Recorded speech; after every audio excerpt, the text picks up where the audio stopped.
नमस्कार विद्यार्थी मित्रांनो, आज आपण सॉलिड स्टेट हा चॅप्टर सुरू केला आहे. आपल्याला माहिती आहे पदार्थाच्या ज्या अवस्था आहेत तीन आहेत. सॉलिड आहे, लिक्विड आहे, गॅस आहे. ठीक आहे, या तीन अवस्था आहेत. आपण पाहतो दैनंदिन जीवनामध्ये काही पदार्थ सॉलिड स्टेट मध्ये असतात, काही लिक्विड स्टेट मध्ये असतात, काही गॅसियस स्टेट मध्ये असतात. आणि 11वीला आपण लिक्विड आणि गॅसियस स्टेट मध्ये बरेचसे एक्झाम्पल, बरीचशी माहिती पाहिली. परंतु या 12वी मध्ये सॉलिड स्टेट हा नवीन चॅप्टर तुमच्यासाठी आहे. ठीक आहे, तर यामध्ये आपल्याला आता इथे सॉलिड स्टेट, सॉलिड म्हणजेच काय ती माहिती पाहायची. तर सॉलिडचे कॅरेक्टर कोणते आहेत? तर solid has definite shape and size. सॉलिडचा काय आहे? डेफिनेट शेप असतो, साईज असतो, आकार असतो. ठीक आहे, त्यानंतर सॉलिड मध्ये सॉलिडचे पार्टिकल काय आहेत?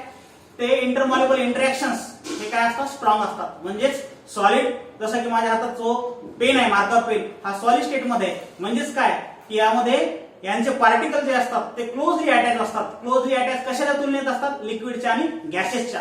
ठीक आहे, त्यानंतर शार्प मेल्टिंग पॉइंट असतो. त्यानंतर यामध्ये असे एक्झाम्पल सांगायचे झाले तर डायमंड आहे, ग्राफाइट आहे. आणि यानंतर यांचा मेल्टिंग पॉइंट का असतो? सॉलिडचा जास्त असतो. ठीक आहे, ते कॅरेक्टर आपल्याला एक एक पाहायचे. तर हा यामध्ये character of solids. Okay, character of solids. या कॅरेक्टर ऑफ सॉलिड मध्ये आपल्याला पहिला पॉइंट लिहायचा आहे. काय आहे? In solids inter molecular interactions. Intermolecular interactions are stronger. Intermolecular interaction काय असतात? स्ट्रॉंगर असतात. सॉलिड स्टेट मध्ये इंटरमॉलिक्युलर इंटरॅक्शन स्ट्रॉंगर असतात. कशाच्या तुलनेत? लिक्विडच्या आणि गॅसेसच्या. ओके, त्यानंतर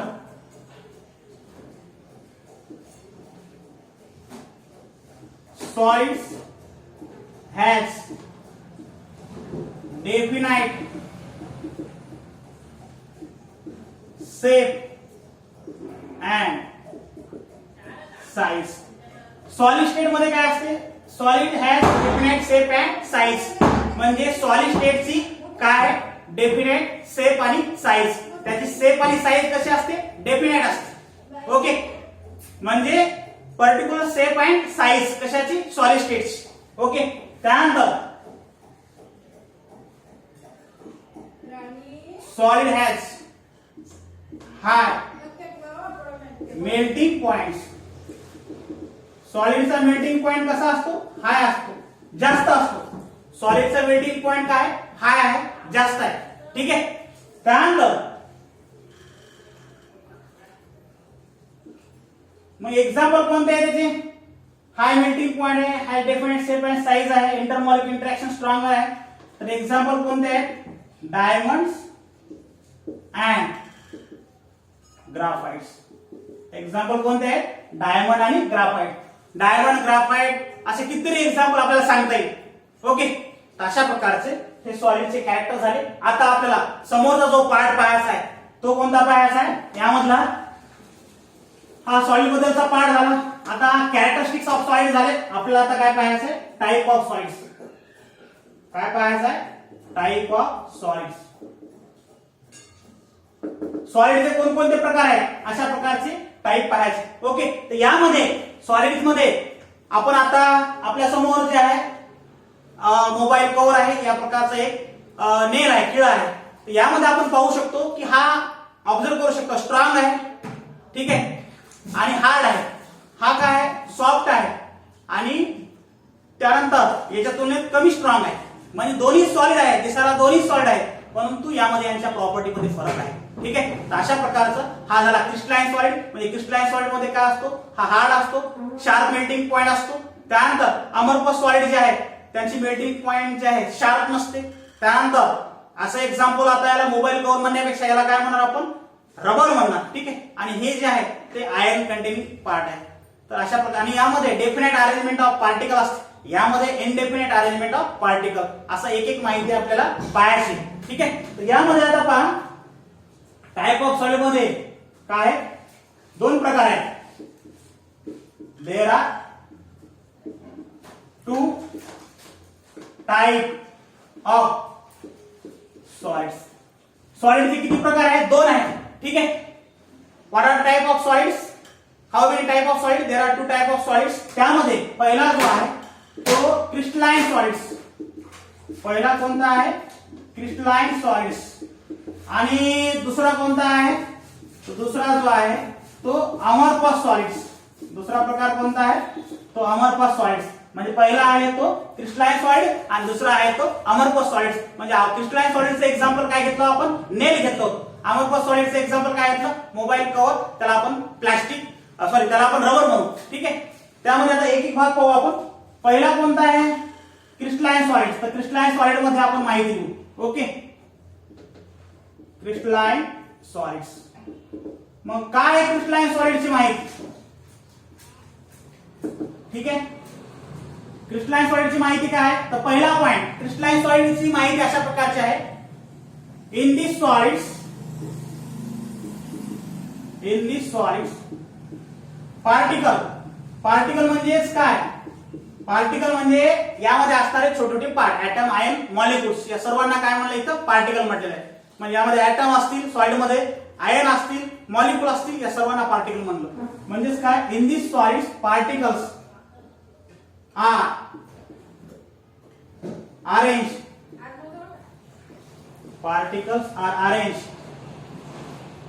रिपीटिंग. चला म्हणू डेफिनाइट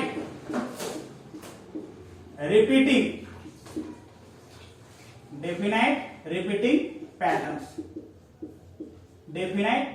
पॅटर्न्स. त्यामध्ये असं पुन्हा लिहिता आहे आपल्याला regularly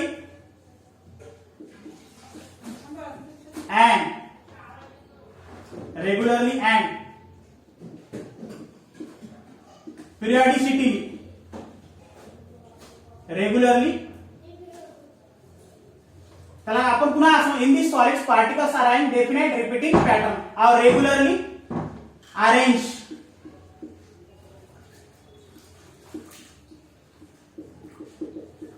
particles regularly arrange particles किंवा particles are arrange in regular. त्यानंतर रेग्युलरली अरेंज पार्टिकल्स. त्यानंतर this solids has sharp melting points. This solids has sharp melting point. म्हणजे या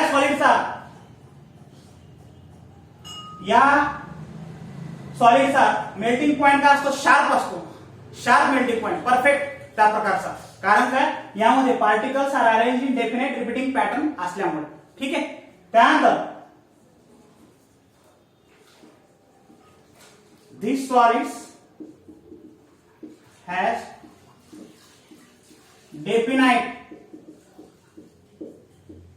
shape and size. आता हे जे सॉलिड आहेत त्या सॉलिड मध्ये काय आहे? Definite shape and size. म्हणजे डेफिनेट शेप अँड साइज, त्याची साइज आणि हे आपण याला इथं हे करू शकतो. ठीक आहे. Definite shape and size.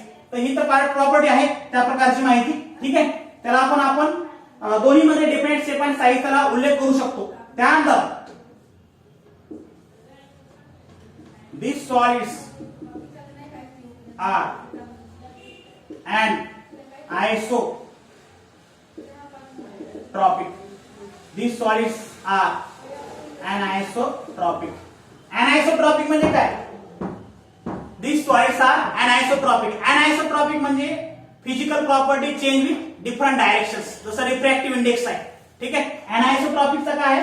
Physical property change with different directions. त्याला म्हणायचं अनआयसोट्रॉपिक. मग फिजिकल प्रॉपर्टी कोणकोणत्या प्रकारच्या आहेत? तर रिफ्रॅक्टिव्ह इंडेक्स या प्रकारची एखादी प्रॉपर्टी आपण इथं माहिती देऊ शकतो. ओके. नाव मग एक्झाम्पल काय आहेत? अशा प्रकारचे एक्झाम्पल आहेत diamond okay, diamond comma graphites, diamond comma graphites. तर ही सर्व माहिती कशाबद्दल झाली? क्रिस्टलाइन सॉलिड बद्दल. मग सॉलिड आहे तर सॉलिड काय आहे ती माहिती पाहिली आपण. सॉलिडचे कॅरेक्टरिस्टिक्स पाहिले, सॉलिडचे प्रकार पाहणं सुरू आहे. पहिला सॉलिड जो होता नेल आपण सांगितलं होतं. ठीक आहे, त्यामध्ये आपण नेल पण लिहू शकतो. नेल म्हणजेच काय? आयन. कशाचा आहे नेल? खिळा कशाचा असतो? लोखंडचा. मग त्यामध्ये आपण in this solid particles are arranged in definite repeating pattern. Okay, regularly arrange particle असं पण म्हणू शकतो. This solids have sharp melting points. त्यानंतर this solids are anisotropic. Anisotropic म्हणजे त्यांची physical property major with different in different directions. म्हणजे physical property change होते कशानुसार? त्या डायरेक्शन नुसार. ठीक आहे, आणि त्या प्रकारचे आपण रिफ्रॅक्टिव्ह इंडेक्स ते सांगितलं आहे. एक्झाम्पल काय आहे इथे? डायमंड. आणि दुसरं एक्झाम्पल काय आहे? ग्राफाइट. त्यानंतर काय आहे? आयन. Now next. तर या नेक्स्ट मध्ये आपल्याला दुसरा प्रकार पाहायचा आहे. दोन प्रकार आहेत. ठीक आहे, दोन्ही सॉलिड मध्ये पाहिला आपण. दुसरा प्रकार आहे तो अमॉर्फस. आता अमॉर्फस मध्ये काय आहे? तर अमॉर्फस मध्ये पहिला part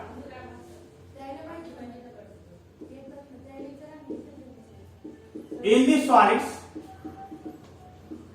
particles are not arranged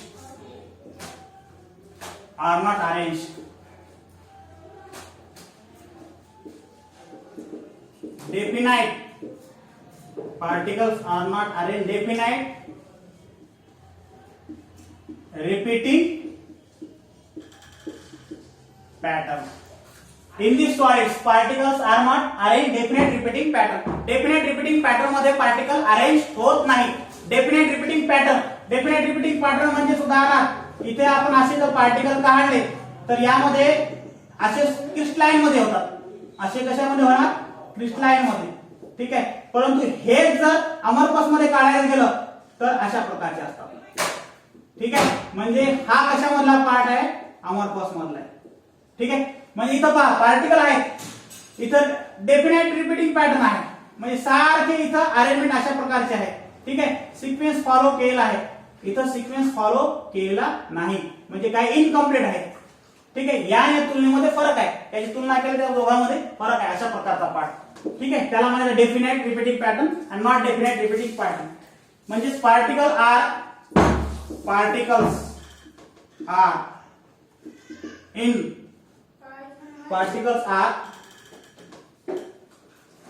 are randomly present.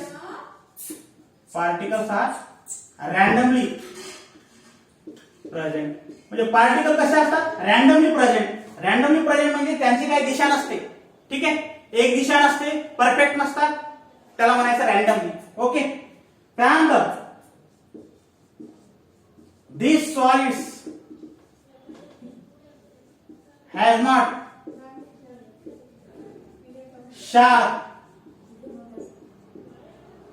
Melting point. या सॉलिडचा मेल्टिंग पॉइंट शार्प असतो का? नाही. आम्हाला सॉलिडचा मेल्टिंग पॉइंट शार्प राहत नाही. तो मेल्टिंग पॉइंट शार्प नसतो. कारण काय? आपण पाहिलं रबर आणि खिळा, यामध्ये खिळा स्ट्रॉंग आहे, हार्ड आहे, म्हणून त्याचा हाय मेल्टिंग पॉइंट होता. प्लास्टिक रबर आणि हे जे आहे ग्लास, यांचा मेल्टिंग पॉइंट शार्प राहत नाही, म्हणजेच ते अमॉर्फस सॉलिड्स आहे. ठीक आहे, त्यानंतर these are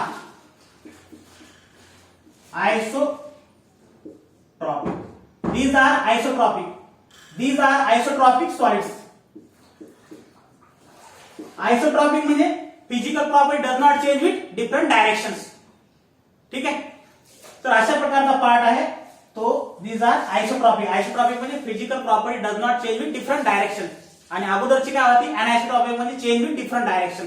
तर अशा प्रकारचा पार्ट असेल त्याला म्हणायचं आयसोट्रॉपिक. मग आयसोट्रॉपिक कोण आहे? तर अमॉर्फस सॉलिड्स आहेत. मग एक्झाम्पल काय आहे? तर यांचे एक्झाम्पल अशा प्रकारचे आहेत. यामध्ये आपण सांगू शकतो काय काय आहे. त्यामध्ये ग्लास आहे, रबर आहे, ठीक आहे, प्लास्टिक आहे, ग्लास आहे, रबर आहे, प्लास्टिक आहे. अशा प्रकारचे एक्झाम्पल कशामधले आहेत? अमॉर्फस सॉलिड मधले आहेत.